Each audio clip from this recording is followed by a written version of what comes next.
एक साधारण दर्जी जिसने कभी स्कूल की देहरी तक नहीं छुई, ना धन था ना ओहदा। फिर भी उसने एक ऐसी किताब लिखी जो सदियों तक लोगों की आत्माओं को छूती रही। वो कैदी था, पर उसकी आत्मा आजाद थी।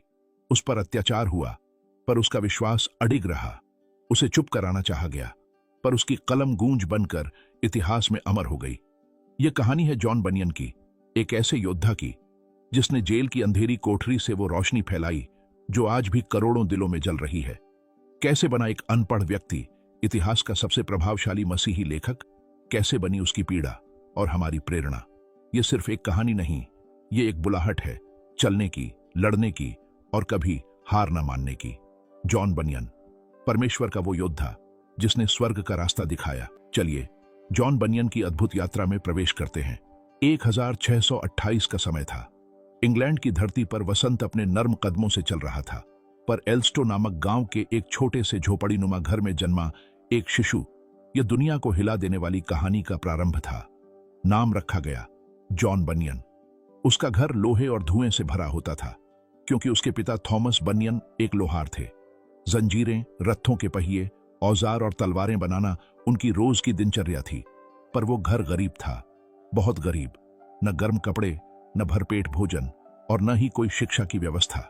जॉन ने अपनी आंखें एक ऐसी दुनिया में खोली जहां अमीर और गरीब के बीच की खाई बहुत गहरी थी। एक ओर आलीशान चर्च और सजे हुए अभिजात्य वर्ग के लोग थे, दूसरी ओर किसान, मजदूर और लोहार। जॉन का बचपन कीचड़ भरी गलियों में खेलते हुए बीता, लेकिन उसकी कल्पनाओं की उड़ान आकाश तक जाती थी। जब लोग लोहे की चिंगारियां उगलती भट्ठियों को देखकर सिर मोड़ लेते थे, तब जॉन उन्हीं चिंगारियों में कहानियां देखता था। एक योद्धा, एक यात्री या कोई पथिक जो सत्य की तलाश में हो। उस समय गरीब बच्चों के लिए शिक्षा कोई आवश्यक नहीं मानी जाती थी। फिर भी थोड़ी बहुत पढ़ाई जॉन ने स्कूल में की, पर वह पढ़ाई से ज्यादा जीवन से सीख रहा था। वह गांव में चर्च जाता, वहां के पादरियों को सुनता, पर उसके दिल को कुछ छूता नहीं था। धर्म उस समय केवल नियमों और रस्मों का ढांचा था, जीवित विश्वास नहीं। जब जॉन लगभग 16 साल का हुआ, तब इंग्लैंड में सिविल वॉर की शुरुआत हो चुकी थी। राजा और संसद के बीच सत्ता की जंग। जॉन को भी सेना में भर्ती होना पड़ा। लोहे के भारी हथियार, खून से लथपथ जमीन और मौत का साया, ये सब एक किशोर ने बहुत करीब से देखा। लेकिन एक बार जब उसकी जगह किसी और सैनिक को भेजा गया और वो सैनिक युद्ध में मारा गया, तब जॉन को महसूस हुआ कि कोई शक्ति उसे बचा रही है। बचपन की गरीबी, युद्ध की विभीषिका और जीवन की अनिश्चितता, इन सब ने जॉन के भीतर गहरा प्रश्न जगा दिया। क्या मेरा जीवन केवल यही है? क्या परमेश्वर है? क्या मैं उसके लिए कुछ मायने रखता हूं? शायद उस समय जॉन को इन सवालों के जवाब नहीं मिले, पर इन सवालों ने उसके जीवन की दिशा तय कर दी। युद्ध से लौटने के बाद जॉन बनियन का जीवन ऊपर से तो सामान्य लग रहा था। वह फिर से लोहार की दुकान में अपने पिता के साथ काम करने लगा था, पर भीतर कुछ टूट चुका था, कुछ बदल रहा था। एक ऐसा युद्ध था जो अब उसकी आत्मा के भीतर चल रहा था। अब जॉन दिन भर लोहे पर हथौड़ा मारता, पर रात को उसकी आत्मा उस आवाज से चीखती थी जो उसके भीतर गूंजती रहती। तू पापी है, तू अंधकार में जी रहा है, तेरे शब्द, तेरे कर्म, तेरे विचार सब धूल से भरे हैं। और जॉन ने स्वीकार किया कि वह घमंडी था। वह झूठ बोलता था, गालियां देता था, छोटी छोटी बातों पर चिढ़ता और गुस्सा करता था। उसके शब्दों में एक जगह लिखा है, मुझे ऐसा लगता था जैसे मेरी आत्मा पर आग लगी हो। हर पाप एक अंगारे की तरह जलाता था और मैं भाग नहीं सकता था। 1648 में जॉन का विवाह हुआ। उसकी पत्नी एक गरीब मसीह परिवार से थी। दहेज में कोई सोना नहीं था, सिर्फ 2 किताबें थीं, the plain man's pathway to heaven, the practice of piety. वहीं से जॉन की आत्मिक यात्रा का दूसरा चरण शुरू हुआ। रात में वह अपनी पत्नी से कहानियां सुनता और फिर धीरे धीरे बाइबल पढ़ने लगा।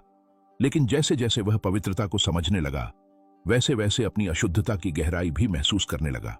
इस दौर में जॉन चर्च जाता, प्रार्थनाएं करता, उपवास करता, लेकिन फिर भी शांति नहीं मिलती। उसे लगता कि वह कभी भी उद्धार नहीं पा सकता। उसने लिखा, मैंने सोचा, मैं उस मनुष्य के समान हूं जो बिना खिड़की के कमरे में कैद है। बाहर से प्रकाश आता है, पर मैं उसे छू नहीं सकता। वह कभी सोचता कि अब वह माफ कर दिया गया है, पर फिर पाप की कोई स्मृति उसे फिर गहरे गड्ढे में धकेल देती। कई बार शैतान ने उसे बहकाया, अगर तू कभी उद्धार नहीं पा सकता तो मर क्यों नहीं जाता। हाँ, जॉन आत्महत्या के विचारों से भी जूझा, लेकिन वह जानता था कि ये आवाज परमेश्वर की नहीं थी। उसने स्वयं लिखा, एक बार मैं नदी किनारे खड़ा था और आवाज आई, कूद जा। लेकिन तुरंत एक और आवाज आई, मत कर, यह तेरी आत्मा को खत्म कर देगा। जॉन ने लूका 18:13 पढ़ा, हे परमेश्वर, मुझ पापी पर दया कर। यह शब्द उसकी आत्मा में गूंजे। वहीं से शुरुआत हुई, एक नया झुकाव, एक नई भूख, परमेश्वर को जानने की, सत्य को समझने की और उद्धार पाने की। आखिरकार जॉन की आत्मा उस बिंदु पर पहुंच चुकी थी जहां वह या तो पूरी तरह टूट जाती या फिर यीशु के नाम में नया जीवन पाती। उसके पापों का बोझ अब असहनीय हो चुका था। उसे लगता जैसे वह एक भारी बैग अपनी पीठ पर लिए ऊंचे पहाड़ चढ़ता जा रहा हो और हर पाप एक पत्थर की तरह उस बोझ को बढ़ा रहा हो। एक दिन जॉन ने रोमियो 3:24 पढ़ा, परंतु वे उसके अनुग्रह से उसके द्वारा उद्धार के कारण जो मसीह यीशु में है बिना मूल्य धर्मी ठहराए जाते हैं। वो शब्द बिजली की तरह उसकी आत्मा में गूंजे, बिना मूल्य, अनुग्रह से, मसीह के द्वारा। क्या उद्धार कर्मों से नहीं बल्कि विश्वास से है? एक रात बहुत बेचैनी के बीच जॉन खेतों में चला गया। आकाश तारों से भरा था, लेकिन उसके भीतर घना अंधकार था। वह जमीन पर गिर पड़ा, हे प्रभु, मुझ पर दया कर, मैं खुद को नहीं बदल सकता। और उसी क्षण जैसे किसी ने उसकी आत्मा में दीपक जला दिया हो, जैसे किसी ने उसके कंधे से वो बोझ हटा दिया हो जिसे वह वर्षों से ढो रहा था। जॉन ने लिखा, उस रात मैंने पहली बार महसूस किया, यीशु ने मेरे लिए क्रूस उठाया, मेरे पापों को अपने ऊपर लिया और मुझे स्वतंत्र किया। अगली सुबह जब जॉन उठा तो वही गांव, वही दुकान, वही जिंदगी थी, लेकिन उसकी आंखें बदल चुकी थीं। मैं पहले धूल देखता था, अब महिमा देखता हूं। पहले डर था, अब शांति है। पहले मैं पापी था, अब मैं मुक्त हूं। अब बाइबल उसके लिए सिर्फ एक धार्मिक ग्रंथ नहीं रही। हर पृष्ठ जैसे बोलता था, हर वचन जैसे आत्मा को छूता था। उसे नए अर्थ मिलने लगे। यूहन्ना 3:16, क्योंकि परमेश्वर ने जगत से ऐसा प्रेम रखा। 2 कुरिन्थियों 5:17, जो मसीह में है वह नई सृष्टि है। और जॉन को समझ आ गया, उद्धार धर्म की रस्मों में नहीं है, बल्कि मसीह के बलिदान और अनुग्रह में है। जॉन बनियन अब केवल एक लोहार नहीं था, वह आत्मा से भर चुका था। उसके शब्दों में अब पवित्र आत्मा की शक्ति थी। जहां कभी वह गालियां दिया करता था, अब वही जुबान परमेश्वर के वचन सुनाने लगी थी। 1657 की एक दोपहर जॉन ने अपने गांव के चौक में खड़े होकर लोगों को यीशु मसीह की मुक्ति के बारे में बोलना शुरू किया। कोई मंच नहीं था, कोई घोषणा नहीं हुई थी, सिर्फ परमेश्वर का वचन और एक जली हुई आत्मा का आग्रह। तुम्हारा उद्धार चर्च की दीवारों में नहीं, मसीह के क्रूस में है। कोई भी आए, गरीब हो या पापी, वह उद्धार पा सकता है। वह बोलता रहा और भीड़ इकट्ठी होती गई। कुछ रोने लगे, कुछ पाप स्वीकार करने लगे। पहली बार किसी ने हमें बताया कि हम खुद परमेश्वर से मिल सकते हैं बिना किसी धर्मगुरु के। जॉन का उपदेश लोगों को अंधकार से प्रकाश में ला रहा था, लेकिन राजसत्ता को यह मंजूर नहीं था। उस समय इंग्लैंड का धार्मिक ढांचा पूरी तरह चर्च ऑफ इंग्लैंड के अधीन था। कोई भी व्यक्ति बिना सरकारी अनुमति के उपदेश नहीं दे सकता था। जॉन बनियन एक पंजीकृत पादरी नहीं था, उसके पास कोई उपाधि नहीं थी, लेकिन आत्मा में अधिकार था। फिर आदेश आता है, चुप रहो। सरकारी अधिकारियों ने उसे चेतावनी दी, अगर तुमने प्रचार करना बंद नहीं किया तो जेल में डाले जाओगे। पर बनियन ने उत्तर दिया, यदि मेरा मुंह बंद करना है तो मेरी आत्मा चिल्लाएगी, अगर मैं नहीं बोलूंगा तो पत्थर बोलेंगे। बजाय डरने के, जॉन बनियन ने प्रचार और तेज कर दिया। वह खेतों, जंगलों, घरों और गुफाओं में जाकर परमेश्वर का वचन सुनाता। लोग दूर दूर से आकर उसे सुनते, क्योंकि वह एक पापी की भाषा में बात करता था। मैं राजा नहीं, लेकिन मुझे राजा राजाओं का वचन मिला है। एक दिन 1660 में इंग्लैंड में राजशाही बहाल हो गई और एक नया आदेश निकला, कोई भी व्यक्ति चर्च के बाहर प्रचार नहीं कर सकता, यह अपराध है। जॉन बनियन को बुलाया गया और साफ कहा गया, तुम प्रचार छोड़ दो, नहीं तो जेल। 1660 की एक सर्द सुबह जॉन बनियन को गिरफ्तार किया गया। आरोप था बिना अनुमति के परमेश्वर का वचन प्रचार करना। उसे बेडफोर्ड जेल ले जाया गया, एक अंधेरी सीलन भरी कोठरी जहां न गर्म बिस्तर था, न खाना नियमित, सिर्फ ठंड, भूख और उदासी। बनियन की सबसे बड़ी पीड़ा जेल नहीं थी, बल्कि अपनी पत्नी और बच्चों से दूर रहना था, और सबसे बढ़कर अपनी अंधी बेटी मेरी को अकेले छोड़ देना। हर बार जब मैं उसे याद करता हूं तो मेरी आत्मा रो पड़ती है, पर प्रभु मेरे आंसू संभालता है। बेडफोर्ड जेल में बनियन के पास था एक फटी हुई बाइबल, थोड़ी स्याही और कागज के कुछ पन्ने। इन्हीं के साथ उसने शुरुआत की सपनों, दृष्टियों और आत्मिक संघर्षों की एक ऐसी कथा की जिसने आने वाले युगों में लाखों आत्माओं को छू लिया। बनियन ने लिखा, मैंने एक व्यक्ति को देखा जिसकी पीठ पर भारी बोझ था और वह उस नगर से भाग रहा था जो विनाश के लिए नियत था। इस व्यक्ति का नाम था क्रिश्चियन और यह उसका आध्यात्मिक यात्रा वृत्तांत था। द पिलग्रिम्स प्रोग्रेस सिर्फ कल्पना नहीं थी, यह जॉन बनियन की आत्मा का चित्र था। स्लाव ऑफ डिस्पॉन्ड, निराशा का दलदल, बुनियन की आत्मग्लानि, वैनिटी फेयर, संसार की वासनाएं, डबटिंग कैसल, जेल की कोठरी में बिताए दिन, सेलेस्टियल सिटी, स्वर्ग की आशा। हर चरित्र मेरी आत्मा का टुकड़ा था, हर यात्रा मेरी ही आत्मा की यात्रा थी। एक सिपाही ने एक बार कहा, यह कैदी दिन भर कुछ लिखता है, पर जब पढ़ते हैं जैसे खुद को पढ़ते हैं। बनियन ने एक जेल में बैठकर दुनिया की सबसे छपी किताबों में से एक लिख डाली, और वो सिर्फ किताब नहीं थी, वो आत्मिक युद्ध की एक जीवंत गाथा थी। अगर मैं जेल में हूं तो यह प्रभु की अनुमति से है, और यदि मसीह मुझे यहां से महिमा दे सकता है तो यही मेरी कलीसिया है। उसने जेल में ही प्रचार करना शुरू किया।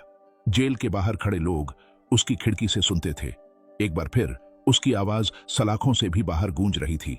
इस दौरान बनियन ने और भी किताबें लिखीं, grace abounding to the chief of sinners, holy war, the life and death of mister Badman. लेकिन पिलग्रिम्स प्रोग्रेस बन गई हर युग के विश्वासियों की आत्मा की कहानी। 1692 में कुछ वर्षों की कैद और संघर्ष के बाद जॉन बनियन को बेडफोर्ड की जेल से रिहाई मिली। जेल से बाहर आकर बनियन का दिल परमेश्वर की सेवा से और भी प्रबल हो गया था। उसे पता था कि अब उसका काम सिर्फ कैदियों के लिए नहीं, बल्कि पूरे बेडफोर्ड और उसके बाहर के लोगों के लिए है। बनियन को बेडफोर्ड के चर्च की आधिकारिक अनुमति मिली। अब वह खुले मंच पर प्रचार कर सकते थे। उनकी आवाज में आत्मा की वही शक्ति थी जो जेल में भी थी, पर अब और भी स्वाभाविक और सार्वभौमिक।